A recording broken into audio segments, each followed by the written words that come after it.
Henyard says she is endorsing a new board, but not announcing who they are just yet, instead promising to name them later this month. Henyard is under investigation by the FBI. Yeah, you're using public funds for something that taxpayer dollars shouldn't be. It was the kind of news that stopped an entire town in its tracks. Thornton Township Supervisor and Dalton Mayor Tiffany Henyard, the self-proclaimed super mayor, was arrested earlier today by federal agents. After years of swirling accusations, heated board meetings, and bold public stunts, the FBI's investigation had been building for months, if not years. However, few predicted this dramatic turn of events. Henyard's arrest has left the community in shock, with her critics feeling vindicated and her supporters scrambling to defend her. 6 embattled Dalton Mayor Tiffany Henyard is mounting a re-election bid. Henyard made the announcement in a post on her Facebook.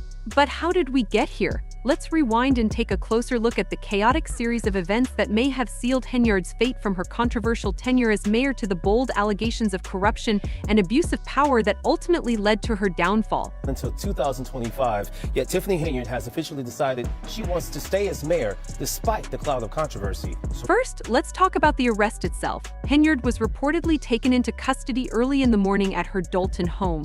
Witnesses described seeing several federal agents enter the property, while others noted that her boyfriend, Kamal Woods, was also present during the arrest. Woods, who has been embroiled in his own controversies, reportedly watched as agents led Henyard into custody. While the specific charges remain under wraps, sources close to the investigation claim they include allegations of embezzlement, misuse of public funds, and obstruction of justice.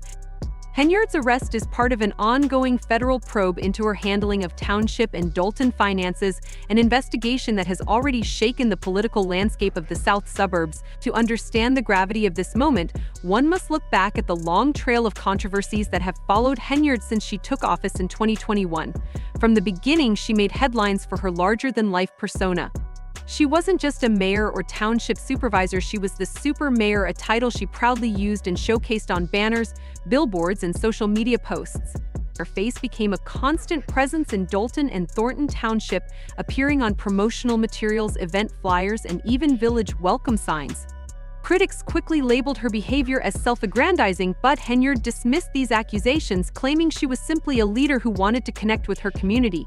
"I'm the people's mayor and the people's supervisor," she stated during one of her numerous public speeches. This is in Thornton Township, which hit a roadblock tonight, not because of the weather, not because of logistics, but because 2 trustees refused. But beneath the flashy image, a troubling pattern of alleged financial mismanagement began to surface. Early in her tenure, reports of questionable spending emerged, including claims of extravagant credit card purchases for items ranging from high-end furniture to luxury travel. One particularly shocking revelation was a $43,000 spending spree on Amazon in a single day, allegedly charged to village accounts. Then there was the infamous skating rink, a $2 million project that many residents claimed was built without proper approval and seemed to only open when Henyard was hosting an event. Critics accused her of using taxpayer money to fund personal vanity projects, while her supporters argued that she was simply working to improve the community. Since prevented Supervisor Tiffany Henyard from filing a vacancy on the board. So what is going on and why the power? But the spending wasn't the only issue. Henyard's leadership style raised eyebrows from the outset. Her frequent clashes with the Dalton Village Board of Trustees became a hallmark of her administration. Meetings often descended into shouting matches, with trustees accusing Henyard of overstepping her authority, while Henyard fired back with accusations of sabotage.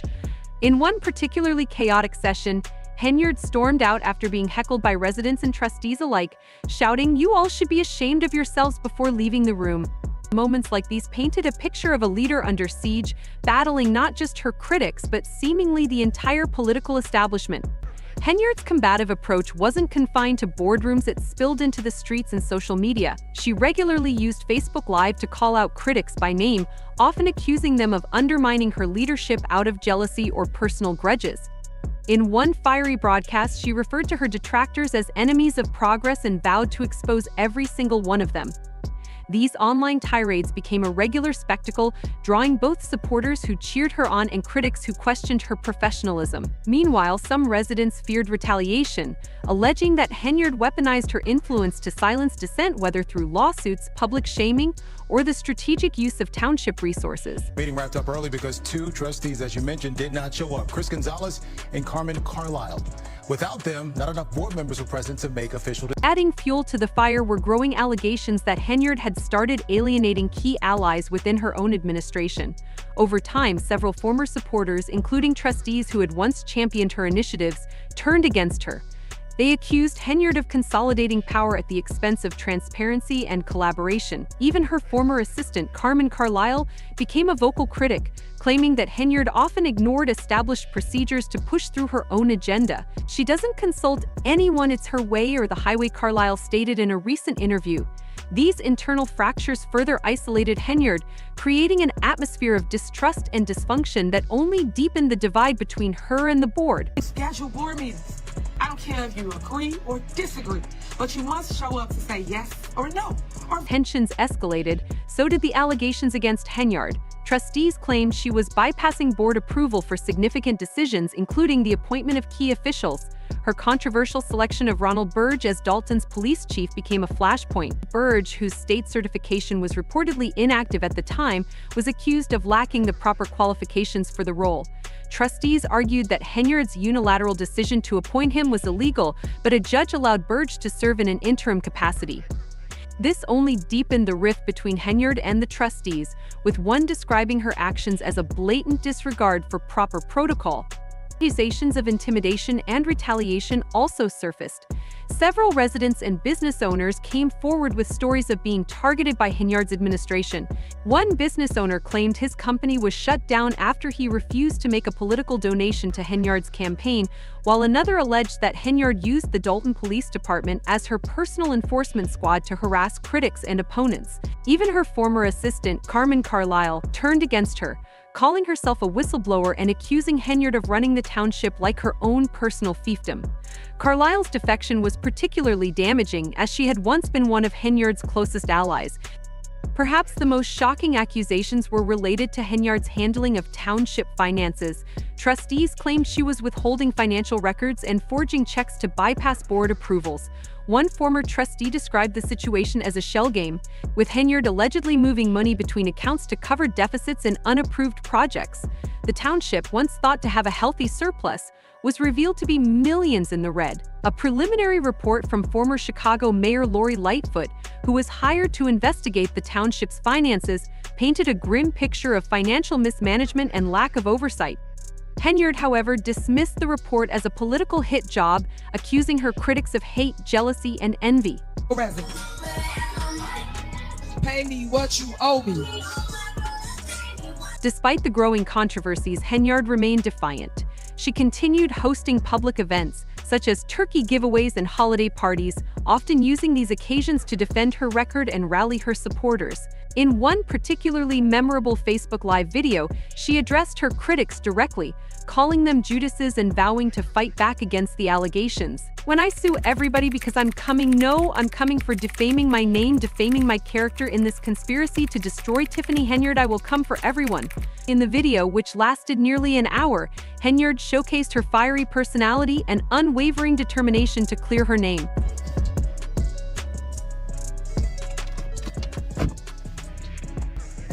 While Henyard focused on defending herself on social media, the FBI was quietly building its case. Federal agents reportedly began their investigation earlier this year, interviewing witnesses and reviewing financial records from both Dalton and Thornton Township. The probe expanded to include Henyard's political committee and charity, with investigators looking into allegations of money laundering and misuse of public funds. The arrest of one of Henyard's top allies earlier this year marked a pivotal moment, with many speculating that he had agreed to cooperate with authorities in exchange for leniency. As news of Henyard's arrest spread, reactions from the community were swift and divided. Supporters expressed shock and disbelief, with some accusing the FBI of targeting Henyard due to her status as a young black woman in a position of power. This is just another example of the system trying to tear down a strong black leader. One supporter expressed disbelief, while critics viewed the arrest as a long overdue reckoning. "She's been running this town like her own personal kingdom for years. It's about time someone held her accountable." A longtime resident of Dalton commented, "So yeah, keep telling y'all, y'all never, ever, ever find another person." The arrest of Henyard raises questions about the future of Dalton and Thornton Township. With the mayor now in federal custody, the political landscape of the south suburbs is set for a dramatic change. Trustees and residents are pushing for new leadership, while some fear that the scandal will stain the reputation of the entire community. We need to rebuild trust and restore integrity to our local government, one trustee said. This is a wake-up call for all of us. As the dust settles, one thing is clear: the saga of Tiffany Henyard is far from over. Her arrest marks the beginning of what promises to be a lengthy and complex legal battle. Will she fight the charges and attempt a political comeback, or is this the end of her controversial career? What lessons can be learned from her rise and fall? Let us know your thoughts. Was Henyard's arrest justified, or is she being unfairly targeted? And what does this mean for the future of Dalton and Thornton Township? Share your opinions below, and don't forget to subscribe for more updates on this developing story. Until next time, stay informed and stay engaged.